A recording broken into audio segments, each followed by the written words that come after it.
Doctor Sudan गुरुङको भनाइ के हो तपाईहरूले बुझ्नु होला।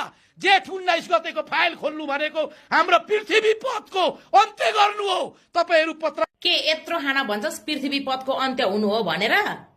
सिधै भन्न, सुदन गुरुङज्यूले दरबार हत्याकाण्डको फाइल खोल्नु भयो भने जनताहरू सामु हाम्रो कालो कर्तुत बाहिर छर्लङ्ग ऐना जस्तो आउँछ। हामी हग्नु न मुत्नु भएर रात दिन नभनिकन धौधौमा परेर कुदिरहेका छौं। हाम्रो रातको निन्द्रा पनि छैन, दिनको भोक पनि छैन, निद हराम भएको छ भनेर भन्न त्यत्तिकै होइन। यसले त बालेन शाहको गु खान्छु भन्दै थियो त, अलिकति गु खाना दिएको भए चाहिँ यसको बुद्धि आउँथ्यो कि गु खाना नपारे हो कि क्या यसको बुद्धि नआएको त? जतिखेर नि कति उफ्रेको तेरो बाउको तलुवा चाटेर पुगेन तँलाई यत्रो 35 वर्षसम्म तेरो बाउको तलुवा चाटेर तेरो बाउसँग भतुवा बसेर अब जाने केपीको कट्टु धुने, केपीको बुढीको पेटीकोट धोरा बस्ने। तिमीहरूको औकात त्यति नै हो।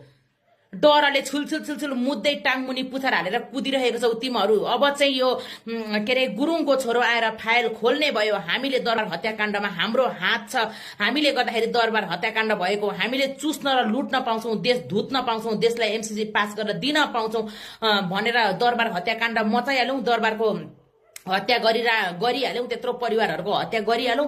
अब यो गुरुङको छोरोले चाहिँ हामीलाई बाँच्न दिँदैन, हाम्रो खैरात छैन, अब चाहिँ कालो कर्तुत हाम्रो छर्लङ्ग आउने हो भनेर तिमीहरू मानव रूपी दानवहरू, तिमीहरू भ्रष्टाचारी देशद्रोही दलालहरू, कुत्ताहरू, साला बलात्कारीका सन्तानहरू, तिमीहरू नपुंसकको छोराहरू, बतासे अण्डाको छोरो होइन। केपीको त बतासे अण्डा छ भन्दै थियो त हौ, छोराछोरी नै हुँदैन भन्दै थियो त। जमानामै छोराछोरी चाहिँ ठाउँ ठाउँमा पारा छोडिराखेर हिँडेको रहेछ क्या हो, अनि बिहे गरेपछि छोराछोरी नभएको हो कि क्या हो?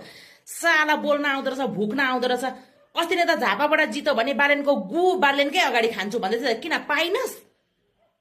खा अब, बालेनको गु खाइस् भने अलिकति भए पनि तेरो बुद्धिको बिर्को खुल्छ, घैँटौमा घाम लाग्छ।